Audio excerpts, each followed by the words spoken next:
Hello साथियों, सभी को Yashpal Baragia, national general secretary AICWC का नमस्कार। हाथ जोड़कर सबसे विनती है कि आज मैंने सुबह जो जम्मू कश्मीर के विधानसभा का ओपिनियन पोल सुना है, उस ओपिनियन पोल में जम्मू के लोगों को अभी तक इस बात की समझ नहीं आई है कि हमें वोट किसको करना है। इस दो पोल सुने हैं, दोनों पोल में जम्मू का जो ओपिनियन पोल है, दोनों में बीजेपी को 7 सीटें देने का अनुमान है। खैर, ओपिनियन पोल तो ओपिनियन पोल होते हैं, ये गलत भी हो सकते हैं, इसमें कोई ज़रूरी नहीं कि सच्चाई होगी। लेकिन फिर भी जम्मू के लोगों ने, जम्मू संभाग की जो 11 सीटें हैं, यहाँ के लोगों ने इस बात को देखना चाहिए कि जम्मू को इस सरकार ने दिया क्या है।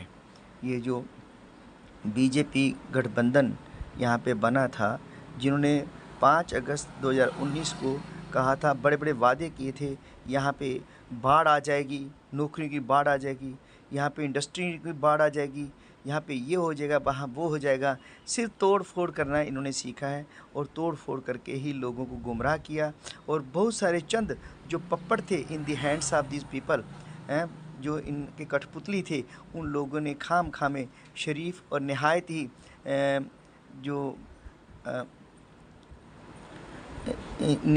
जो के शांति पसंद लोग यहाँ पे थे, उन लोगों में इन्होंने अब जैसे ये 4 जून को सरकार बनी तो देखो कितने मिलिटेंसी के अटैक हुए, जो कि इन्होंने कहा था कि यहाँ मिलिटेंसी ख़त्म हो जाएगी। नोटबंदी से कहा था कि मिलिटेंसी का जो बूस्ट मिलता है, पीछे से जो पैसा मिलता है, वो इनका ख़त्म हो जाएगा, हवाला कांड ख़त्म हो जाएगा। किसने तरक्की की, कितनी इन्होंने अपना ये जो था जीत के दिखाया, दिल लोगों का जीता, लेकिन उल्टा लोगों को गुमराह किया और लोगों को बेवकूफ़ बनाया। यहाँ के लोग ज़्यादातर फौज वगैरह में भर्ती होते थे, उन लोगों का भी निवाला छीन लिया। लोग बेचारे भूख से तड़प रहे हैं, बेरोज़गारी से तड़प रहे हैं यहाँ पे। और कुछ लोगों को बड़े उल्टे पुल्टे सवालात किए थे लोग, जब ये 5 अगस्त 2019 को जब 370 दफ़ा ख़त्म की थी, इतनी उल्टी पुल्टी बातें की थी इनके, जो ये इनको हम कहते हैं कि वो लोग जो होते हैं जो चिंगारी लगाने वाले, आग फैलाने वाले लोगों ने बहुत बातें की थी। आज कहाँ गए उनकी बातें? आज क्या हो रहा है उनकी बातों का?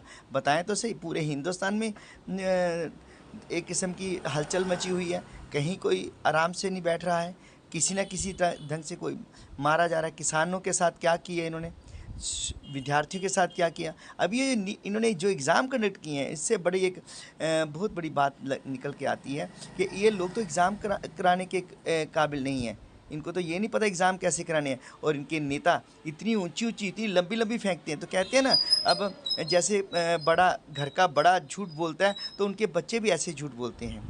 तो जो एक प्रधान सेवक है, वो इतनी लंबी लंबी फेंकता है, तो क्या उसके नेता जो हैं, जो उसके नीचे काम करने वाले जो लोग हैं, क्या वो लंबी लंबी नहीं फेंकेंगे? ये तो स्वाभाविक है। लोगों को इस बात की पूरा पता होना चाहिए कि वाकई ही कि जम्मू के लोग, ख़ास करके जम्मू के लोगों से मेरा निवेदन है कि आप इस बात को नज़र में रखिए कि आप अगर इनको 7 MLA की सीटें यहाँ दे दोगे, वो तो पहले ही MLA तो बराए नाम हैं, लेकिन क्योंकि यहाँ पे अभी इन्होंने जो अमेंडमेंट किया है, उसके तहत पहले ही इन्होंने जो LG को सब पावर दे दी हैं, जैसे ये दिल्ली की तरह। हालांकि एक तो ये यूटी है, और इन्होंने को जो देना चाहिए था, जो इन्होंने वायदा किया था कि हम सितंबर से पहले पहले इलेक्शन करवाएंगे और साथ में स्टेट का दर्जा देंगे।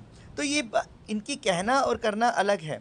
तो देखिए भाइयों बहनों, और ख़ास करके माताओं, आप इस बात को समझिए। आप बीजेपी को भूल जाइए, आप इनको वोट मत कीजिएगा। आप उनको वोट कीजिए जो आपके लिए अच्छाई की। आप बता दीजिए कि पिछले जो इन्होंने 2019 से लेकर 24 तक कितने आप लोगों को नौकरियां दिया, कितने आप लोगों ने काम किए, कितने ये जो आप देखते हैं ना डेवलपमेंट हो रही है। अरे डेवलपमेंट इनका कोई वो नहीं है, ये तो लॉन्ग टर्म प्लानिंग है। प्लानिंग के हिसाब से जो रखा हुआ पहले का वही चल रहा है। आज ऐसा नया कुछ नहीं है, नई कहीं रोज़गार नहीं है, नया कहीं किसी के लिए कोई स्कूल नहीं खुला, नई कोई यूनिवर्सिटी नहीं खुली, नया कोई कॉलेज नहीं खुला, नया कोई हॉस्पिटल नहीं बना। जो हॉस्पिटल में लगे हैं उन्होंने उनका भी निवाला छीन लिया। ड्राइवरों के साथ क्या किया था ये भी ड्राइवर जानते हैं। और अभी कानून जो बना दिए हैं वो तो बड़े ही अजीब से अजीब हैं। तो देखिए आप लोगों को मेरी बातों पे यकीन करो या ना करो, लेकिन आप अपने बच्चों के बारे में सोचिए, आप अपने भविष्य के बारे में सोचिए। अगर आप लोग आज भी नहीं समझे तो कब समझोगे?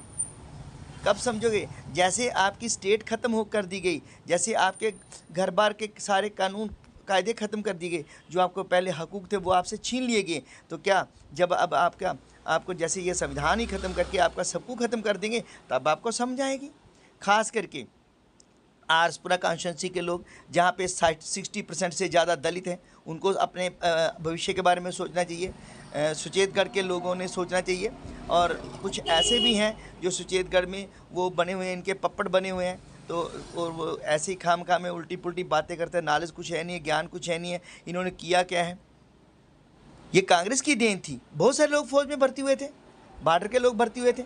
अभी रामगढ़ के लोगों ने सोचना चाहिए, वजीपुर के लोगों को सोचना चाहिए। ठीक है, मानता हूँ वजीपुर के लोगों को क्या पता उनका बिजनेस चलते होंगे तो वो कहते हैं कि ठीक है कोई बात नहीं। अरे आप लोगों का वाला तो चलता है, उन लोगों का सोचो जिनके बेचारों के पास रोज़गार ही नहीं है, जिनके पास ज़मीन भी नहीं है, जिनके पास अपने हकूक़ ही नहीं है। तो इनके ये पिछले जो 2014 से लेकर 24 तक 10 सालों में जैसे इनकी बीजेपी को आपने सीटें दी थी, तो इनने क्या किया था वो आपको पता होना चाहिए। उल्टा आपके हकूक़ ही छीन लिए, और आप इन बातों को सोचते नहीं हो। और ख़ास करके ये जो एसटी तबका है जम्मू में, इनको भी देखना चाहिए।